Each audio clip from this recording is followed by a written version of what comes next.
Item ಯಾವುದೇ ಇರಲಿ try ಮಾಡಿ ಆಚಿ ಚಿಕನ್ ಮಸಾಲಾ.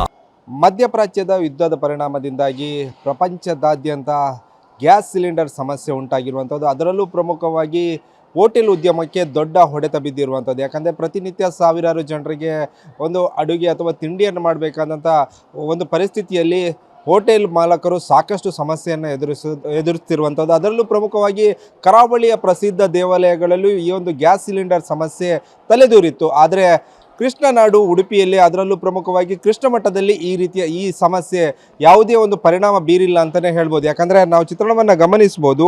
ನಿತ್ಯ ಸಾವಿರಾರು ಜನರಿಗೆ ಒಂದು ಅನ್ನ ಪ್ರಸಾದವನ್ನು ಮಾಡುವಂಥ ಶ್ರೀಕೃಷ್ಣ ಅನ್ನದಾನವನ್ನು ಮಾಡುವಂಥ ಶ್ರೀಕೃಷ್ಣ ಮಠದಲ್ಲಿ ಈ ಒಂದು ಗ್ಯಾಸ್ ಸಿಲಿಂಡರ್ ಒಂದು ಪೂರೈಕೆ ವ್ಯತ್ಯಯದಿಂದ ಯಾವುದೇ ರೀತಿಯ ಸಮಸ್ಯೆ ಉಂಟಾಗಿಲ್ಲ ಅಂತಲೇ ಹೇಳ್ಬೋದು. ಯಾಕಂದರೆ ಪ್ರತಿ ಪರ್ಯಾಯ ಸಂದರ್ಭದಲ್ಲಿ ಒಂದು ಕಟ್ಟಿಗೆ ಮುಹೂರ್ತ ಅಂತ ನಡೆಯುತ್ತೆ ಶ್ರೀಕೃಷ್ಣ ಮಠದಲ್ಲಿ. ಯಾಕಂತ ಹೇಳಿದರೆ ಒಂದು ಯಾವುದೇ ಒಂದು ಸಮಸ್ಯೆ ಆದರೂ ಕೂಡ ಕಟ್ಟಿಗೆಯಿಂದ ಒಂದು ಅನ್ನವನ್ನು ತಯಾರಿಸಿ ಯಾರು ಭಕ್ತರು ಬರ್ತಾರೆ ಅವರಿಗೆ ಒಂದು ಕೊಡಲಿಕ್ಕೆ ಒಂದು ಕಟ್ಟಿಗೆ ಮುಹೂರ್ತ ನಡೆಯುತ್ತೆ. ಆ ಹಿನ್ನೆಲೆಯಲ್ಲಿ ಒಲೆಯಲ್ಲೇ ಪ್ರತಿನಿತ್ಯ ಸಾವಿರಾರು ಜನರು ಭಕ್ತರು ಏನು ಬರ್ತಾರೆ ಅನ್ನ ಪ್ರಸಾದಕ್ಕೆ ಏನು ತಯಾರಾಗುತ್ತೆ ಅದೆಲ್ಲವೂ ಕೂಡ ಕಟ್ಟಿಗೆಯಿಂದ ಅಥವಾ ಸೌದೆಯಿಂದ ಒಂದು ರೆಡಿ ಆಗುವಂಥದ್ದು. ಪ್ರತಿನಿತ್ಯ ಸಾವಿರಾರು ಜನರು ಬರ್ತಾರೆ. ಅದರಲ್ಲೂ ಸೀಸನ್ ಟೈಮಲ್ಲಿ 10,000ಕ್ಕೂ ಅಧಿಕ ಭಕ್ತರು ಬಂದು ಅನ್ನ ಪ್ರಸಾದವನ್ನು ಸ್ವೀಕಾರ ಮಾಡ್ತಾರೆ. ಅದಕ್ಕೆ ಸಂಬಂಧಿಸಿದಂತೆ ಒಲೆ ಆಗಿರ್ಬೋದು, ಅದೇ ರೀತಿಯಾಗಿ ಕಟ್ಟಿಗೆ ಆಗಿರ್ಬೋದು, ಎಲ್ಲವನ್ನ ಶೇಖರಣೆ ಮಾಡಿ ಈ ಶ್ರೀಕೃಷ್ಣ ಮಠದಲ್ಲಿ ಇಡಲಾಗುತ್ತೆ.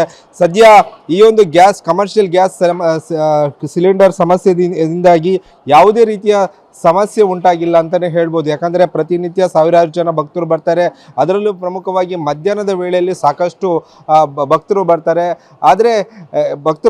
ಅವರಿಗೆ ಅನ್ನ ಪ್ರಸಾದವನ್ನು ನೀಡಬೇಕು, ಅದು ಯಾವುದೇ ರೀತಿಯ ಸಮಸ್ಯೆ ಆಗಬಾರ್ದು ಎನ್ನುವ ನಿಟ್ಟಿನಲ್ಲಿ ಇಲ್ಲಿ ಕಟ್ಟಿಗೆಯನ್ನು ಕೂಡ ರೆಡಿ ಮಾಡಿ ಇಡಲಾಗುತ್ತೆ. ಪ್ರತಿನಿತ್ಯವೂ ಕೂಡ ಕಟ್ಟಿಗೆಯಿಂದಲೇ ಒಂದು ಅಡುಗೆಯನ್ನು ಮಾಡಿ ಅಥವಾ ಅನ್ನವನ್ನು ರೆಡಿ ಮಾಡಿ ಪ್ರಸಾದವನ್ನು ಕೊಡುವಂಥ ಕೆಲಸವನ್ನು ಮಾಡಲಾಗುತ್ತೆ. ಸದ್ಯ ನಮ್ಮ ಜೊತೆ ಶಿರೂರು ಮಠದ ದಿವಾಣರಾಗಿರುವಂಥ ಉದಯ ಸರಳತ್ತಾಯ ನಮ್ಮ ಜೊತೆ ಇದ್ದಾರೆ. ಅವರನ್ನು ಮಾತನಾಡಿಸ್ತಾ ಹೋಗುವ. ಎಲ್ಲ ಕಡೆ ಈಗಿನ ಗ್ಯಾಸ್ ಸಿಲಿಂಡರ್ ಸಮಸ್ಯೆಯಿಂದಾಗಿ ಸಾಕಷ್ಟು ಸಮಸ್ಯೆ ಉಂಟಾಗಿರುವಂಥದ್ದು. ಆದರೆ ಶ್ರೀಕೃಷ್ಣ ಮಠದಲ್ಲಿ ಯಾವ ರೀತಿಯಾಗಿ ಒಂದು ಬದಲಿ ವ್ಯವಸ್ಥೆಯನ್ನು ಮಾಡಿಕೊಳ್ಳಲಾಗಿರುವಂಥದ್ದು? ನಾವು ಎಷ್ಟೇ ಮುಂದೆ ಹೋದರೂ ಕೂಡ ಹಿಂದಿನದ್ದು ಮರಿಬಾರದು ಅಂತ ಹಿಂದಿನವರದ್ದು ನಿಯಮ. ಎಲ್ಲ ಮುಹೂರ್ತಗಳು ಕೂಡ ಮಾಡುವಾಗ ಸಾಮಾನ್ಯವಾಗಿ ಎಲ್ರಿಗೂ ಅನ್ನಿಸ್ತಾ ಇದು ಸಾಂಕೇತಿಕ, ಇದೇನು ಬೇಕಾಗಿಲ್ಲ, ಈಗೆಲ್ಲ ತಟ್ಟೆಯಲ್ಲೇ ಊಟ ಮಾಡೋದು, ಬಾಳೆ ಎಲೆ ಮುಹೂರ್ತ ಮಾಡುವಂಥದ್ದು ಬಾಳೆ ಮುಹೂರ್ತ, ಕಟ್ಟಿಗೆ ಒಟ್ಟು ಮಾಡುವಂಥ ಕಟ್ಟಿಗೆ ಮುಹೂರ್ತ, ಈಗೆಲ್ಲ ಯಾರು ಕಟ್ಟಿಗೆಯಲ್ಲಿ ಅಡಿಗೆ ಮಾಡ್ತಾರೆ ಅಂತ ಎಣಿಸ್ತಾ ಇದ್ದರು. ಆದರೆ ನಮ್ಮ ಮಧ್ವಾಚಾರ್ಯರು ಹಾಗೆ ಭಾವಿ ಸಮೀರ ವಾದಿರಾಜರು ಒಂದು ವ್ಯವಸ್ಥೆಯನ್ನು ಮಾಡಿಕೊಟ್ಟದ್ದು. ಅದು 3 ಕಾಲದಲ್ಲಿಯೂ, ಭೂತ ಭವಿಷ್ಯತ್ ವರ್ತಮಾನ ಕಾಲದಲ್ಲಿಯೂ ಅದು ಉಪಯೋಗಕ್ಕೆ ಬರುವಂತಹ ಒಂದು ವ್ಯವಸ್ಥೆ. ಆ ಒಂದು ವ್ಯವಸ್ಥೆಯಲ್ಲಿ ಏನು ಕೇಳಿದರೆ ಇವತ್ತಿಗೂ ಕೂಡ ಕೃಷ್ಣ ಮಠದಲ್ಲಿ ದೇವರ ನೈವೇದ್ಯ ಅದು ಕಟ್ಟಿಗೆ ಒಲೆಯಲ್ಲೇ ನಡೆಯುವಂಥದ್ದು. ಹಾಗಾಗಿ ಬೇರೆ ಕಡೆಯೆಲ್ಲ ಗ್ಯಾಸ್ಗಳದ್ದು ಪ್ರಭಾವ ಆದರೂ ಕೂಡ ಇಲ್ಲಿ ಇಲ್ಲ ಅಂತಲ್ಲ. ಕಾಫಿ ಟೀ ಇತ್ಯಾದಿಗೆ ಹಾಲು ಕಾಯಿಸ್ಲಿಕ್ಕೋ ಇಂಥದ್ದೇನಾದರೂ ಒಂದು ಸೈಡ್ ಅಂದರೆ ಮಡಿ ಇಲ್ಲದ ವ್ಯವಸ್ಥೆಗಳಿಗೆ ಅದನ್ನು ಉಪಯೋಗ ಮಾಡ್ಬೋದಷ್ಟೇ ಬಿಟ್ಟರೆ ಮತ್ತೆಲ್ಲವೂ ಕೂಡ ಕಟ್ಟಿಗೆಯಿಂದಲೇ ಉಪಯೋಗ ಮಾಡುವಂಥದ್ದು.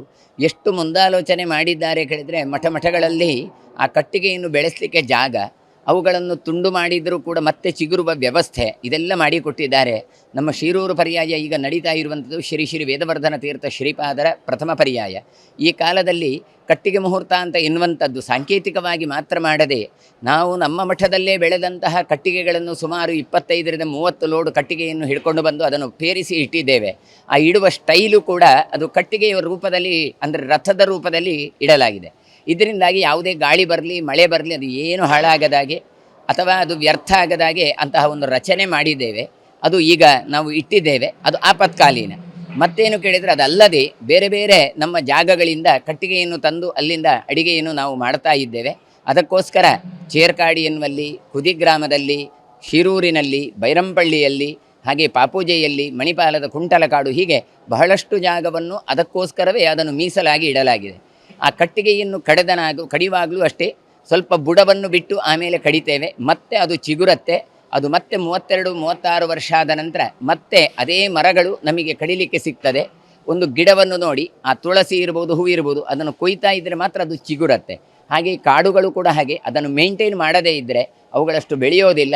ಆ ರೀತಿಯಾದಂಥ ಒಂದು ವ್ಯವಸ್ಥೆಯನ್ನು ಅದು ಕೂಡ ಆಷಾಢದಲ್ಲೇ ತುಂಡು ಮಾಡುವಂಥದ್ದು. ಹೀಗೆ ನಾವು ಮೊದಲೇ ಅದನ್ನು ಮಾಡಿ ಇಲ್ಲಿ ಕಟ್ಟಿಗೆಯನ್ನೆಲ್ಲ ಇಟ್ಟದ್ರಿಂದ ಇವಾಗ ಗ್ಯಾಸ್ ಬರಲಿಲ್ಲ ಎನ್ನುವಂಥದ್ದು ಯಾವ ಒಂದು ತೊಂದರೆಯೂ ಕೃಷ್ಣ ಮಠದಲ್ಲಿಲ್ಲ. ಮತ್ತು ಇಲ್ಲಿ ವಿಶೇಷ ಅನ್ನಬ್ರಹ್ಮನ ದೇಗುಲ ಆದದ್ದರಿಂದ ಅನ್ನದಾನಕ್ಕೆ ಮಹತ್ವ. ಹಾಗಾಗಿ ಅಕ್ಷಯ ಪಾತ್ರೆ ಮತ್ತು ಸಟ್ಟುಗವನ್ನೇ ಇಲ್ಲಿ ಅಧಿಕಾರ ಹಸ್ತಾಂತರ ಮಾಡುವಾಗ ಕೊಡುವಂಥದ್ದು. ಇಲ್ಲಿ ದೇವರ ನೈವೇದ್ಯವನ್ನು ಮಾಡಿ ರುಚಿಯಾದಂಥ ಆಹಾರಗಳನ್ನು ಇವತ್ತು ಇಲ್ಲಿ ವಿತರಣೆ ಮಾಡ್ತಾ ಇದ್ದೇವೆ. ಹಾಗಾಗಿ ಭಕ್ತಾಭಿಮಾನಿಗಳೆಲ್ಲರೂ ಕೂಡ ಕೃಷ್ಣದೇವರ ಮಠದಲ್ಲಿ ಪ್ರಸಾದಕ್ಕೆ ಏನೂ ಕೊರತೆ ಇಲ್ಲದೆ ಈ ಪ್ರಸಾದವನ್ನು ಸ್ವೀಕಾರ ಮಾಡಿ ಏನೊಂದು ಯುದ್ಧದ ವಾತಾವರಣ ಉಂಟು ಅದು ತಿಳಿಯಾಗುವಾಗೆ ಶಾಂತಿ ಪ್ರಿಯನಾದಂಥ ಕೃಷ್ಣನಿಗೆ ಪ್ರಾರ್ಥನೆ ಮಾಡಿತು ಹೇಳಿದರೆ ಲೋಕರಾಷ್ಟ್ರಕ್ಕೆ ಕ್ಷೇಮ ಆಗತ್ತೆ. ಹಾಗಾಗಿ ಎಲ್ಲ ಭಕ್ತಾಭಿಮಾನಿಗಳು ಬಂದು ಇಲ್ಲಿ ಪ್ರಸಾದವನ್ನು ಸ್ವೀಕರಿಸಬೇಕು ಅಂತ ಈ ಮೂಲಕ ವಿನಂತಿಸಿಕೊಳ್ತಾ ಇದ್ದೇವೆ. ಇದಿಷ್ಟು ಶಿರೂರು ಮಠದ ದಿವಾನರಾಗಿರುವಂಥ ಉದಯ ಸರಳತೆಯವರ ಮಾತಾಗಿರುವಂಥದ್ದು. ಸದ್ಯ ಎಲ್ಲ ಕಡೆಗಳಲ್ಲಿ ಈಗ ಕಮರ್ಷಿಯಲ್ ಗ್ಯಾಸ್ ಸಿಲಿಂಡರ್ ಅದು ಸಮಸ್ಯೆ ಆದರೆ ಶ್ರೀಕೃಷ್ಣ ಮಠದಲ್ಲಿ ಸದ್ಯದ ಪರಿಸ್ಥಿತಿಯಲ್ಲಿ ಯಾವುದೇ ರೀತಿಯ ಸಮಸ್ಯೆ ಇಲ್ಲ. ಸೌದೆಯನ್ನು ಬಳಸಿಕೊಂಡು ಅಡುಗೆಯನ್ನು ಅಥವಾ ಅನ್ನಪ್ರಸಾದವನ್ನು ರೆಡಿ ಮಾಡಲಾಗುತ್ತೆ. ಎಲ್ಲ ಭಕ್ತರು ಶ್ರೀಕೃಷ್ಣ ಮಠಕ್ಕೆ ಬಂದು ಅನ್ನಪ್ರಸಾದವನ್ನು ಸ್ವೀಕರಿಸಬಹುದು ಎಂಬ ಮಾತನ್ನು ಕೂಡ ಹೇಳಿರುವಂಥದ್ದು. ಕ್ಯಾಮ್ರಾಮ್ಯಾನ್ ರಾಮ್ ಜೊತೆ ಪ್ರಜ್ವಲ್ ಅಮೀನ್, TV9 ಉಡುಪಿ.